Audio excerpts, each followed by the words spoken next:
तूने पाया क्या हमारा दिल तोड़ के, चले आते थे बुलाने पे ही दौड़ के। तूने पाया क्या हमारा दिल तोड़ के, चले आते थे बुलाने पे ही दौड़ के। चले आते थे बुलाने पे ही दौड़ के। फिर गए मुँह हमसे क्यों मोड़ के, गए मुँह हमसे क्यों मोड़ के। गए आखिरी निशानी जो तू छोड़ के। अब सोता हूँ दुपट्टा तेरा ओढ़ के। जुदाई तेरी जान ले गई, जुदाई तेरी जान ले गई। तुझे देखता हूँ साथ किसी और के, देखता हूँ साथ किसी और के। याद आती है पुराने उस दौर के। अब सोता हूँ दुपट्टा तेरा ओढ़ के। जुदाई तेरी जान ले गई, जुदाई तेरी जान ले गई। जब देखता हूँ साथ किसी और के।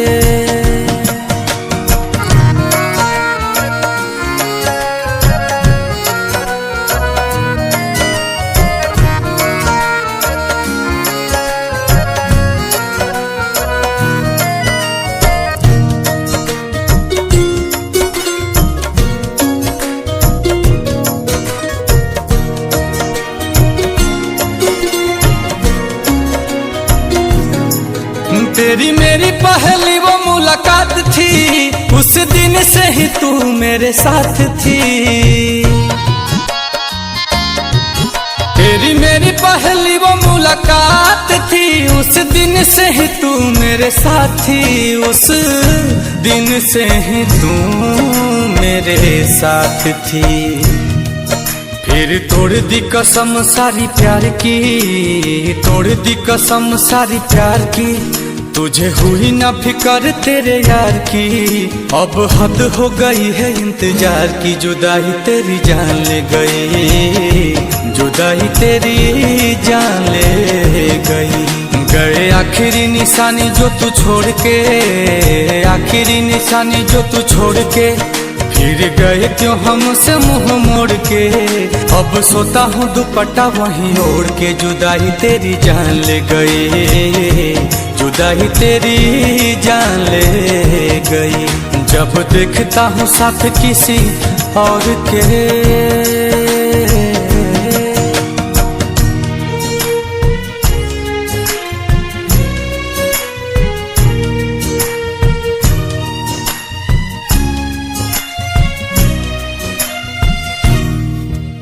तुम्हारे बारे में अब कोई बात नहीं करते, तुम्हारे बारे में अब कोई बात नहीं करते।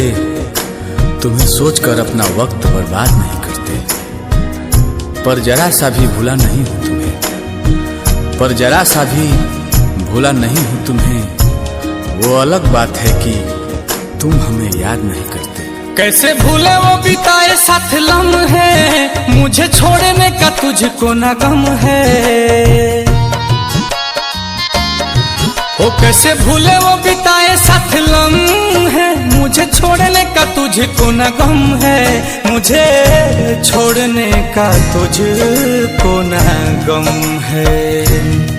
दिया दिल को जो तुमने जख्म है, दिल को जो तुमने जख्म है। नील कमल का टूटा भरम है। हाय रहबाए कैसा सितम है। आंसू की मुस्कान ले गई, जुदाई तेरी जान ले गई। गए आखिरी निशानी जो तू छोड़ के, आखिरी निशानी जो तू छोड़ के। अब सोता हूँ दुपट्टा तेरा ओढ़ के। चले गए नाता गहरों से जोड़ के। जुदाई तेरी जान ले गई, जुदाई तेरी जान ले गई। जब देखता हूँ साथ किसी और के।